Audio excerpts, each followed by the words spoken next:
Bertemu kembali dengan Om Begawan, tetap di Ngompol, Ngopini Politik. Saat ini kita mendengar pernyataan Demokrat yang memasangkan Pak Anies dengan Mas Ahaye dan Pak Anies dengan Bukovifa. Wah, Gubernur Jawa Timur ini ya. Saya ya pengen ketawa rasanya ini. Ini berubah lagi ini. Nah, Partai Demokrat ini benar-benar pede, pede sekali ini. Bahwa pasangan Pak Anies Mas Ahaye untuk Pilpres 2024 lebih menjanjikan dibandingkan Pak Anies dengan Bukovifa Indar Parawangsa. Yang Gubernur Jatim itu padahal ya top, markotop itu. Lambok kalau berhalusinasi itu jangan kebablasan toh. Ya, melek Mas. Bangun. Jangan tidur dulu. Wah.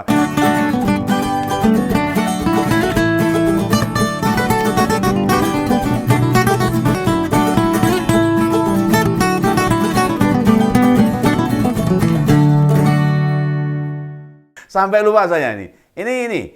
Kalau yang bilang tentang pasangan Pak Anies Mas Ahaye lebih menjanjikan dari Pak Anies dan Bukovifa itu namanya Mas Andi Arief. Oh, Mas Andi Arief ini. Kalau dilihat jabatan Mas Andi Arief, kan kayaknya ya mentereng lah. Oh, Ketua Badan Pemenangan Pemilu. Ya tapi meremehkan Bukovifa ya ora itu, ora etis loh. Nanti dulu Mas. Kadang di Demokrat ini anak-anak mudanya kalau membuat pernyataan ya asal ngomong ngetrok itu loh, ora dipikir sih ngomong duluan loh. Jangankan mempertimbangkan strategi atau adab. Loh efek jangka pendek aja mereka tidak mikir. Ya pantas saja. Partai Demokrat sulit menampilkan sosok yang elegan gitu loh. Yang smart itu, angel tenan itu. Apalagi tokoh yang berkarisma, blas itu. Apa mereka nggak belajar? Komentar-komentar begini ini sebenarnya menjerumuskan loh. Oh iya ini menjerumuskan. Mau bukti tidak? Mas Ali Managali Parawansa, wakil ketua DPD Demokrat Jatim, langsung mundur. Wah, mungkin ya Anyel itu. Anyel bin sakit hati ya, mundur lah. No, Mas Andi Arief ini. Respon langsung muncul loh dengan pernyataan panjenengan ini. Padahal Mas Ali ini masih muda, cerdas, dan prospektif sekali sebagai anak muda. Apa gak rugi kalau dia mundur dari Demokrat itu? Kalau mengeluarkan pernyataan itu pakai dipikir dulu aja saja, jangan asal begitu loh. Ya, ini dijawab diplomatis ya, biar keren gitu loh kalau menjawab pernyataan. Ya memang ada beberapa suara yang menginginkan Pak Anies dipasangkan dengan Bukovifa. Itu ada Gus Coy dan Mas Willy Aditya dari Nasdem itu. Ya, kemudian Wakil Ketua Majelis Syuro PKS, Pak Hidayat Nur Wahid juga menyampaikan nama Bukovifa masuk pertimbangan. Loh, ini kan yang menyatakan orang-orang yang sudah berpengalaman loh ini. Kita semua tahu apa kekuatan yang dimiliki Bukovifa itu semua tahu. Ini masih Gubernur Jawa Timur loh, jangan salah ini. Selama menjabat Menteri Sosial, kinerjanya juga hebat, baik.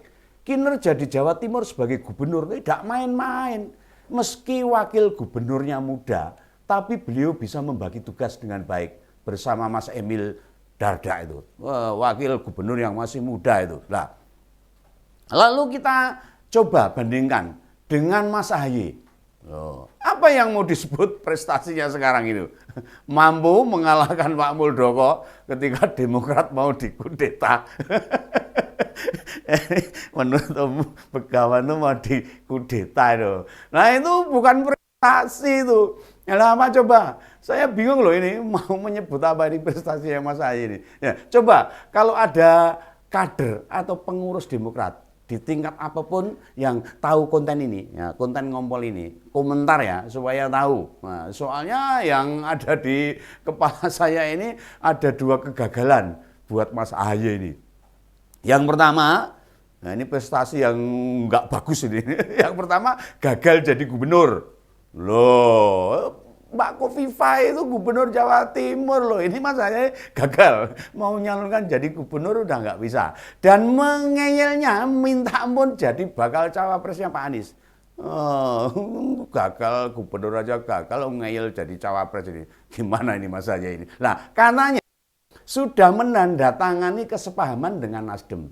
Nah, dan klausul ketiga disebut menyerahkan nama bakal cawapres Pak Anies. Nah, ini Nasdem memberikan tanggung jawab besar, prerogatif Pak Anies untuk memilih cawapresnya. Lah, masih ngotot mengusung Mas Ahy.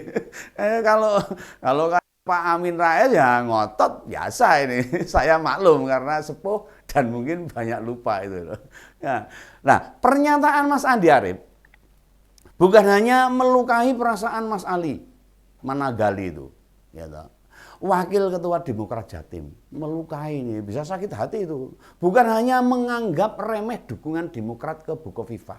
Ya, bisa jadi Mas Emil bereaksi juga loh. Siap-siap saja resikonya. Mas Andi Arief ini kan bukan politisi kemarin sore toh. Oh, sudah banyak makan asam garam ini. Membuat pernyataan ya harus hati-hati. Jangan asal plang-plung aja. Nah sini saya kasih contoh ini. Ini Om Begawan tidak menggurui loh. Kalau tidak mau mengusung Bukovifa ini saya kasih contoh ini. Bukovifa itu kinerjanya bagus. Pendukungnya banyak. Nah, usulan itu akan kita komunikasikan dengan DPP. Atau siapa yang tidak tahu prestasi Bukovifa. Salah satu perempuan dengan komitmen terbaik pada masyarakat. Usulan yang menarik dan bisa dibawa dalam rapat Demokrat. Ya begitu harusnya. Nah, jadi kan terkesan elegan gitu loh kalau ngomong itu. Nah, lihat argumentasi yang diajukan oleh Mas Andi Arief ini. Malah bikin kabur kader-kader Demokrat itu. Nah, dia bilang Pilpres itu tingkat nasional bukan berbasis wilayah atau geografi. Jadi tidak dipisah-pisah. Harus satu kesatuan secara menyeluruh satu negara gitu loh. Jadi tidak dipisah-pisah. Itu berpikir. Nah, katanya dari pertama Indonesia belum pernah ada sejarahnya Pilpres itu dipisah. Belum pernah ini. Dipikirnya kalau seorang gubernur hanya beken di wilayahnya saja. Nah, misalnya Pak Ridwan Kamil hanya di Jabar misalnya itu. Pak Ganjar hanya di Jateng. Oh gitu. Ya enggak. Ya enggak begitu. Enggak begitu. Lah, lalu kalau tokoh partai masih tinggi, dukungnya pasti nasional begitu ya. Nah, tolong carikan minta tuh ke koalisi perubahan. Coba ngaca ke koalisi perubahan. Lah bakal capres yang diusung koalisi perubahan apa bukan bekas gubernur Mas Andi Arief? Lah kan sekelas gubernur gitu loh. Pak Jokowi yang mantan gubernur DKI malah belum satu periode bisa memenangkan Pilpres 2 kali. Artinya logika mantan aktivis PRD itu ngawur. Jenengan itu loh, mantan aktivis PRD Mas Andi Arief ini. Lah, orang model begini kok ya jadi ketua badan pemenangan pemilu. Wah, ya Partai Demokrat ini bisa tambah runyam ini. Nyuwun saya loh Mas Andi Arief ini. Ini diksi aja loh ini. Nah, sekarang gini. Cek saja. Mas Gibran itu kelasnya wali kota Solo loh.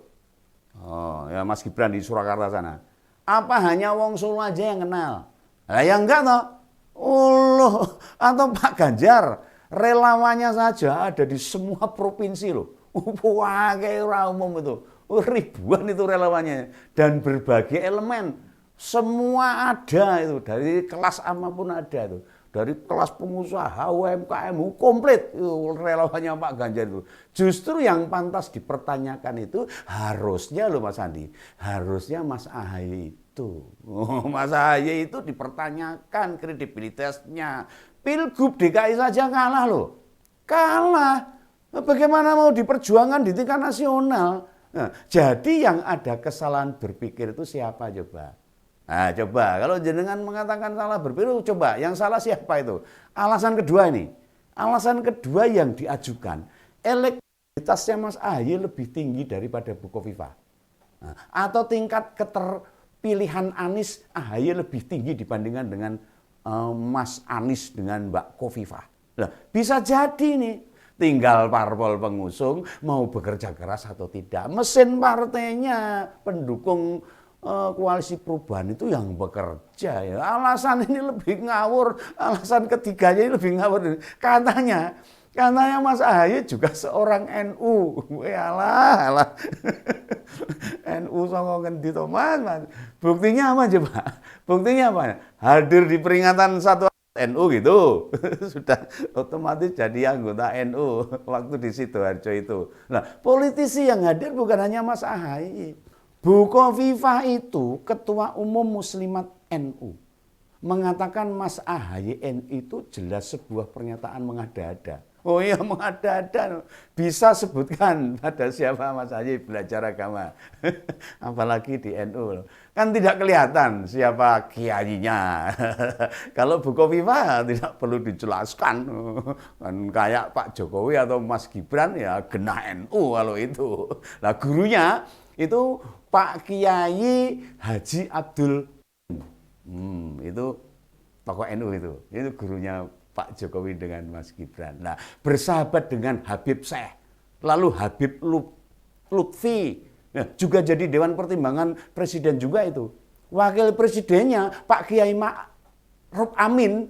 Nah, di berbagai acara NU, entah Muslimat, Ansor, Harlah Sawalatan, dan sebagainya, dia selalu hadir. Nah, sebutkan. Acara Demokrat yang bernuansa itu coba sebutkan Mas Andi Arief. Kalau jenengan tahu, kasih tahu ini Begawan ini. Dan dihadiri oleh Mas Ahaye. Nah, kapan, di mana, sebutkan supaya bisa juga memberikan penjelasan kepada masyarakat umum loh. NU dari mana Mas Ahaye itu? Lah ya jangan ngaku-ngaku. Malu saya ini. Malu. Kalau Mas Andi Arief NU, nah saya percaya. Nah, saya percaya wong jenengan itu putra Kiai Lampung sana, saya percaya kalau itu. Dan masih ada satu alasan lagi yang diajukan. Kalau Mas Ahaye lebih berpeluang, katanya faktor pemilih Pak SBY. Wow, katanya Mas Andi Arief ini bahasanya lain, loyalitas Pak SBY masih banyak untuk memilih Mas Ahaye gitu kan. Ya, memang ada. Loyalitas Pak SBY sampai sekarang ya ada. Wong zaman jadi presiden 2 periode, mosok tidak punya relawan. Nah, tapi yang mana loyalitasnya Pak SBY itu yang mana itu perlu dipertanyakan tuh. Kalau percaya Mas, pasti ada. Kader Demokrat, namanya kursinya juga masih banyak di DPR. Kan masih muji-muji Pak SBY cuma struktural Demokrat saja. Ada yang tahu siapa tokohnya? Atau komunitas pecinta Pak SBY siapa? Di mana itu? Saya pengen tahu nih. Ini jelas-jelas suara Demokrat akan merosot kalau caranya begini nih. Nah, memang ada pemilih Mas Ahaye bukan pemilih Pak SBY. Ya ada. Tapi kalau pemilih SBY bukan pemilih Ahaye. Nah, ya ada. Saya kira juga ada ini. Nah, bukti turunnya suara Demokrat tahun 2014 dan tahun 2019 diperkirakan, menurut pendapat saya, menurut prediksi saya, ya mereka ini setianya ke Pak SBY, bukan ke Mas Ahaye. Karena Pak SBY udah lengser, sudah istirahat, ya akhirnya ikut-ikutan nggak milih gitu lah. Sebagai politisi, bukan kemarin sore itu, mestinya Mas Andi Arief makin cerdas. Membesarkan partai itu caranya seperti apa? Bapilu loh Mas jenengan itu. Ya masa nggak tahu caranya, strateginya seperti apa. Sejak jadi politisi Demokrat, Mas Andi ini tahun 2019 pernah jadi keluhan politisi senior Demokrat. Seperti Pak Mak Sopakua, Mas Andi, Mas Rahlan Nasidik, dan Pak Ferdian Hutahain disebut menjadi faktor merosotnya suara partai. Mas Andi Arief itu jangan menyalahkan teman-teman seperti itu. Ketiganya sering melontarkan pernyataan yang membingungkan kader.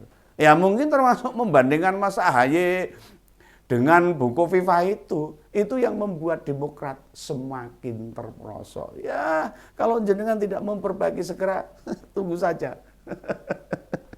nasib Demokrat. Kalau gitu, sampai jumpa lagi dengan Om Begawan dalam ngompol berikutnya. Salam Begawan.